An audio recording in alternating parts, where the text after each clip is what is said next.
Partia Demokratike denoncon shpërdorimin e fondeve publike nga Bashkia e Tiranës përmes tenderave të dyshim dhe me mungesë konkurrence që rëndojnë buxhetin e qytetarëve dhe nuk reflektojnë prioritetet e vërteta të komunitetit.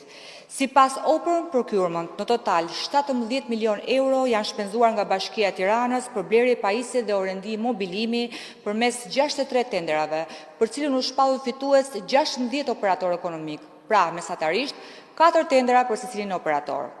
Ky përqendrim alarmues nuk është as pak rastësor, por pasojë e kritereve kualifikuese të hartuara me qëllim favorizimin e disa subjekteve të caktuara në shkelje të konkurrencës së ndershme. Ky model është tashmë i dukshëm edhe në drejtimin e kryetares së komanduar të Bashkisë Tiranës, zonjës Anuela Ristani. Në datën 23 qershor ishte parashikuar zhvillimi i procedure prokurimi me objekt blerje pajisje dhe orendi për nevojat e institucioneve të Bashkisë Tiranë, me fond limit 310.000 euro.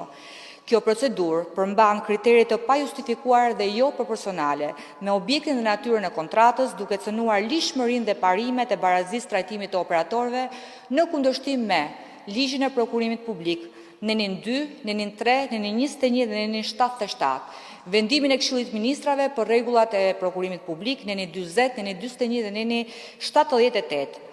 Në një kohë kur qytetarët e Tiranës presin ende përfundimin e procesit së rindërtimit, pagesën e bonuseve të qiras dhe mbështetje për familje të nevojë, është e papranueshme që përparësi të jepen tenderave për mobilime luksoze.